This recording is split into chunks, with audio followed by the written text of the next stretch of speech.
1898, a bloody revolution raged in Cuba. Trapped between the rebels and the repressive Spanish government, Cuban civilians caught the sympathy of America. President McKinley was under great pressure to intervene on behalf of the beleaguered Cubans.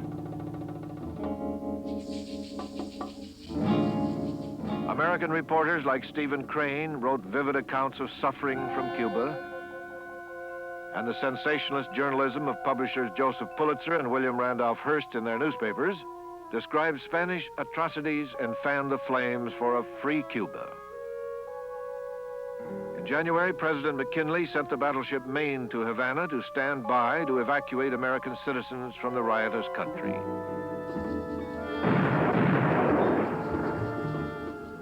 On February 15, the Maine was blown up, killing 260 American sailors. Hearst's New York Journal, which offered a $50,000 reward, blamed Spanish agents for the disaster.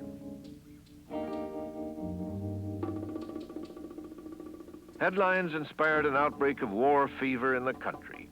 As Americans flocked to recruiting stations with a cry, "Remember the Maine," Congress supported McKinley's ultimatum demanding Cuba's independence. Spain refused and declared war on the United States. Assistant Secretary of the Navy Teddy Roosevelt cabled Commodore Dewey in Hong Kong to sail for the Philippines, attack the main Spanish fleet in Manila Bay, prevent it from reaching Cuba.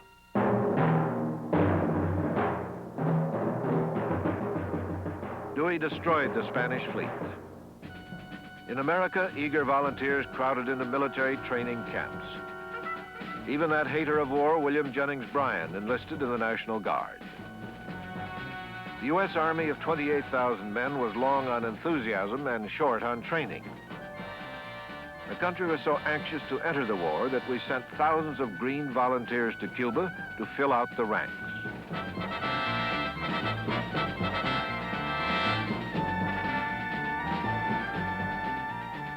Teddy Roosevelt resigned from the government and became an instant national hero when he led his famous Rough Riders up Kettle Hill, a battle called mistakenly in history books as San Juan Hill. Within 4 months, the United States easily defeated Spain, established Cuba's independence, and acquired a number of Spanish colonies, the Philippines, Guam, Puerto Rico. Spain signed a peace treaty protesting, "This demand strips us of a glorious past and expels us from the Western Hemisphere, which became civilized through the proud deeds of our ancestors." In an early film, Thomas Edison recreated the glorious war in the hills of New Jersey.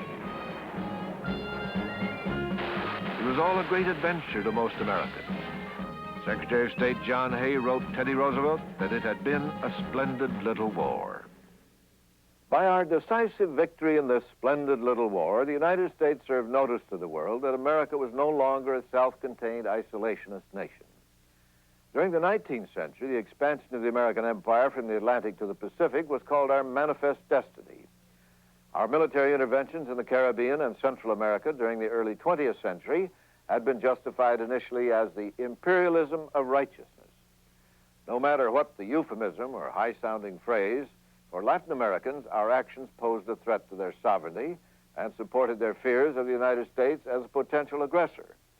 Yankee phobia had become a deep-seated attitude that would be difficult to overcome in the period between the wars.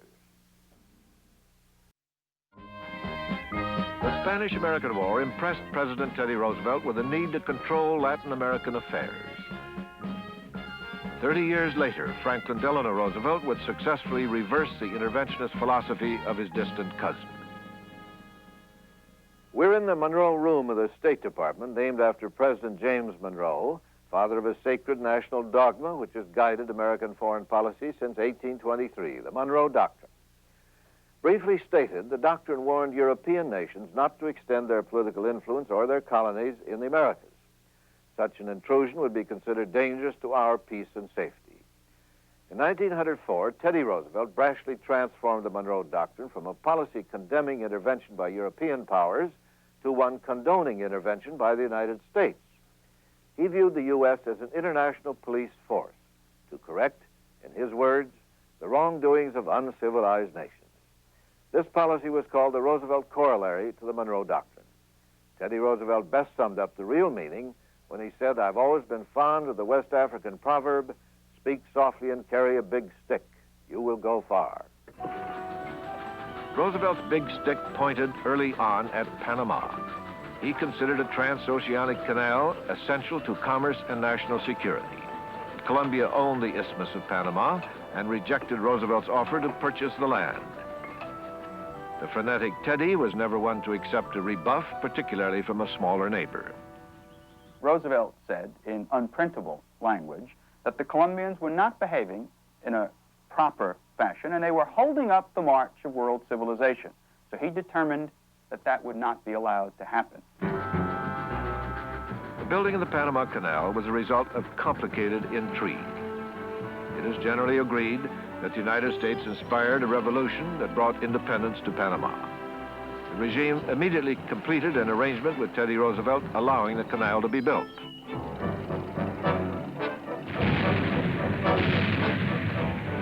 Roosevelt personally visited Panama, becoming the first American president to leave the country while in office. Of his devious methods, he later boasted, "I took the isthmus, started the canal, and then left Congress not to debate the canal, but to debate me."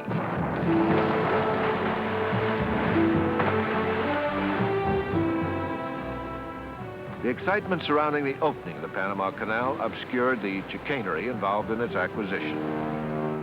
Built at a cost of $400 million, the price was even higher in diplomatic terms.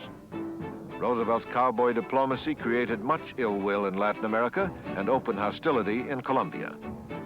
Roosevelt nevertheless considered the Panama Canal his greatest accomplishment in foreign affairs. In Roosevelt's terms, in the terms and the context of his age, he behaved in a morally justifiable manner. Today, we'd have trouble with that kind of behavior, and I think most of us would agree that it was at best shady, and that it probably would violate the rules of the game by which we think the United States plays today. 70 years ago, Roosevelt was behaving the way other nations behaved, so in that sense, historical perspective is necessary. When Woodrow Wilson became president in 1913, his most pressing foreign policy problem was Mexico's revolution. A 30-year dictatorship was under attack for its oppression of Mexico's 15 million landless, poverty-stricken peasants. The revolution was led by a young reformer, Francisco Madero, who wanted to end foreign privileges and give Mexico back to the Mexicans. The revolution succeeded, but Madero was betrayed by his leading general, Victoriano Huerta, who led a military coup. Madero was murdered in prison. Huerta proclaimed himself president of Mexico. Huerta was supported by the Mexican aristocracy and wealthy foreign investors who financed his regime, many of them American. William Randolph Hearst owned land there reportedly the size of Rhode Island. Mexico's copper and silver mines attracted heavy American investment. President Wilson, against the advice of his cabinet, refused to recognize the Huerta regime, calling it a government of butchers. Wilson alone determined to intervene in Mexico and used the arrest of a few American sailors as an excuse.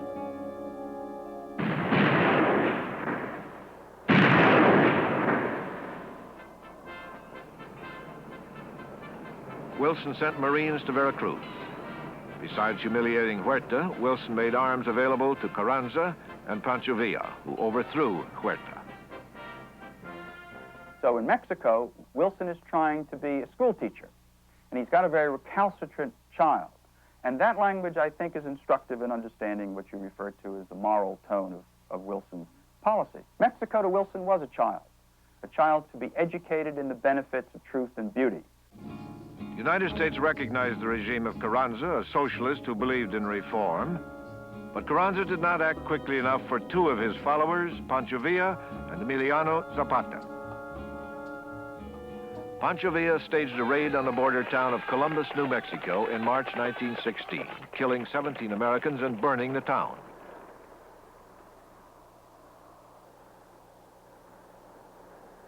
Villa had two goals: one, to involve his rival Carranza in a war with America; second, to dramatize his contempt for foreigners. President Wilson again sent American troops into Mexico, this time to pursue Pancho Villa's raiders. The American punitive expedition was under the command of General John Pershing.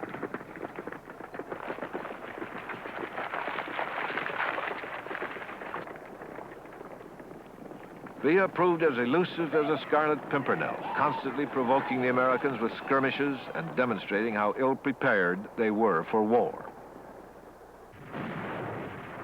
As the expedition penetrated deeper into Mexico, American troops clashed with Mexican federal troops. Villa had succeeded.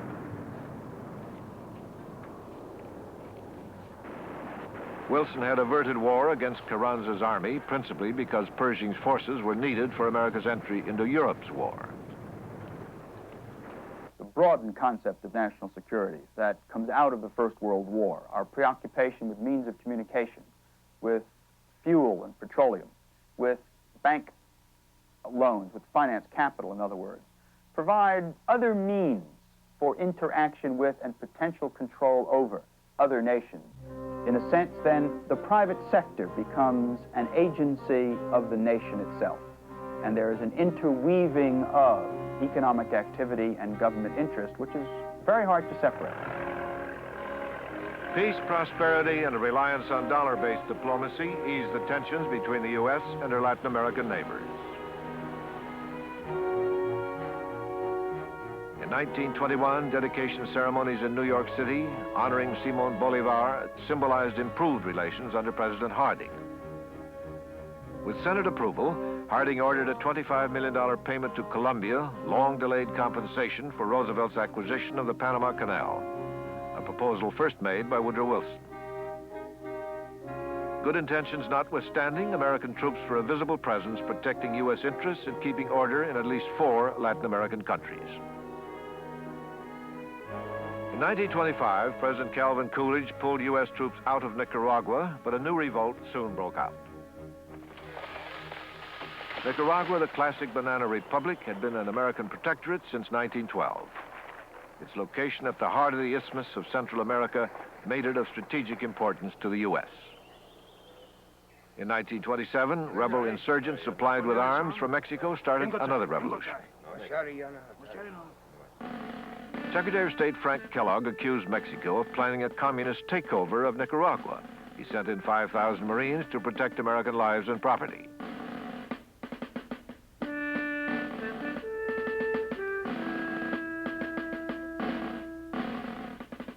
The president finally sent former Secretary of War Henry Stimson to Nicaragua to clean up the mess, in his words, and mediate a truce. With a force of troops behind him, Stimson persuaded both sides to lay down their weapons and submit to an American-supervised election. As stability returned to Nicaragua, a major crisis was developing in Mexico. American border towns were overrun by Mexican refugees fleeing the edicts of President Plutarco Calles. An iron-willed reformer, Calles launched violent attacks on the Catholic Church and foreign landowners. He deported priests, closed church schools and convents. Calles expropriated American oil holdings and threatened to return all oil and mineral rights to Mexican ownership. American oil companies demanded armed intervention. Calvin Coolidge appointed his former Amherst College classmate, Dwight Morrow, ambassador to Mexico. For Morrow, a successful businessman unschooled in diplomacy, the instructions were, keep us out of war.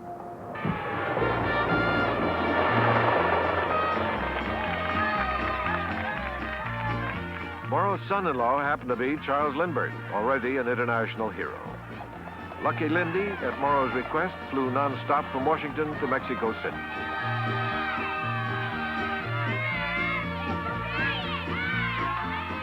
With Lindbergh on the scene, Morrow fashioned the beginnings of the solution of the crisis.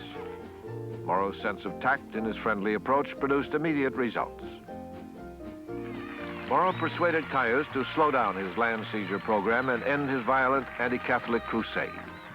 He established a solid friendship with President Calles, meeting him frequently on a face-to-face basis, even giving him a ride in Lindbergh's airplane. After Lindbergh left, the oil companies were partially compensated and relations were vastly improved. By the end of the 20s, you have a growing conviction that the United States cannot, and some even say ought not, to teach democracy to nations in the hemisphere if they don't want to learn, nor to force American-style economic development on them if they don't want it. And this is the beginning of what we later call the good neighbor policy. The origin of the good neighbor policy can be traced to the 7-week goodwill tour of President-elect Herbert Hoover in November of 1928. Hoover repudiated the detested Roosevelt corollary to the Monroe Doctrine, which justified intervention. During his administration, 50 revolutions took place in Latin America, but the United States did not intervene in any of them. In fact, Hoover actually withdrew American troops from Latin America, saying, "I have no desire for representation abroad through our military forces."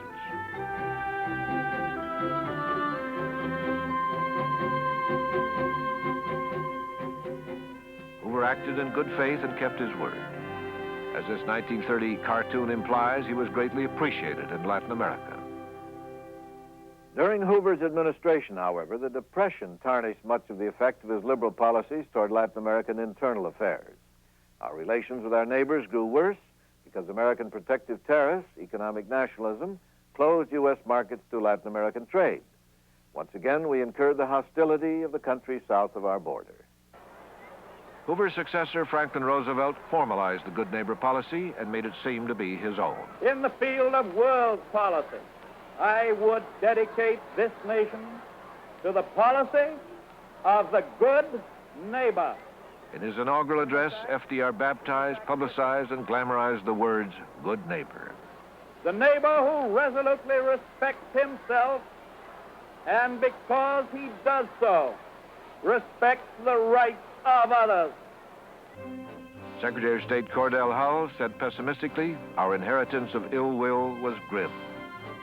FDR and Hull improved relations with Panama by renegotiating the Panama Canal Treaty. The new treaty gave Panama commercial rights in the canal zone, but did not resolve the sovereignty question. The treaty was signed in 1936, but was not approved by the Senate until 1939, when Panama finally agreed to allow the United States to defend the canal in emergencies. The turning point for the good neighbor policy came in December 1933 at the Montevideo Conference. Secretary of State Cordell Hull was committed to the principle of non-intervention. Aware of Latin American distrust, he convinced America's most belligerent antagonist, Argentina, and her foreign minister, Saavedra Lamas, to introduce a non-intervention resolution which declared no state has the right to intervene in the affairs of another. Hull seconded the resolution. Saavedra Lamas later won the Nobel Peace Prize. Many thought the adroit Hull really deserved it for inspiring the Lamas proposal.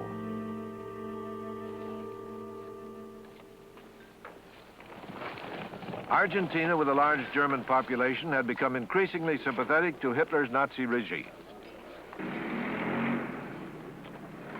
Hostility towards America had long smoldered over U.S. trade policies. Argentina's main exports, grain and beef, were not allowed into the United States. The country turned toward European markets, Italy, Spain, Germany, and was ripe for fascist and Nazi infiltration.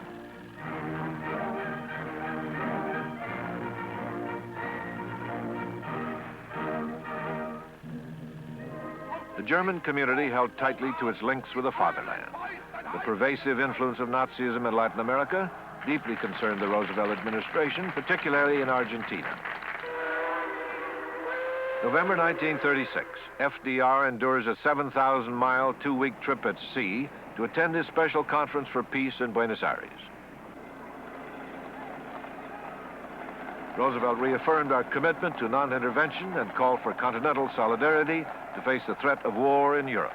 This is no conference to form alliances, to partition countries, to deal with human beings as though they were pawns in a game of chance.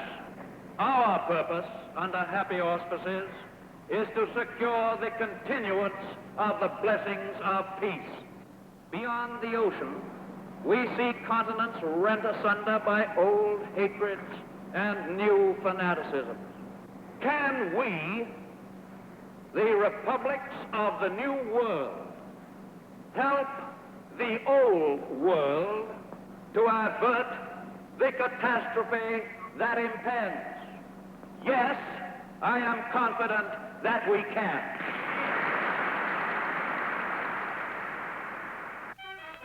The accomplishments of Buenos Aires were even celebrated in song. We understand that the president had just been on a visit to Brazil and the Argentine, with Mr. Cordell in attendance, where they took part in a peace conference to stop war and atrocity and make the world safe for democracy, the greatest event of the century in the interest of suffering humanity. Cynics have argued that the good neighbor policy is nothing but a form of the United States protecting itself from potential enemies in the hemisphere. And indeed, there may be an element of that, of very self-interested policy lying behind the good neighbor attitude.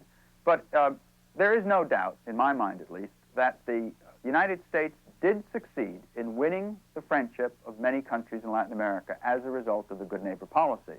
The hemisphere drew even closer together at the Lima Conference of '38, after France and Britain gave Czechoslovakia to Hitler at Munich. But there must not be a shadow of a doubt anywhere as to the determination of the American nations not to permit the invasion of their hemisphere by the armed forces of any power or any possible combination of powers. Let no one doubt for a moment that so long as the possibility of armed challenge exists, the United States will maintain adequate defensive, military, naval, and air establishment.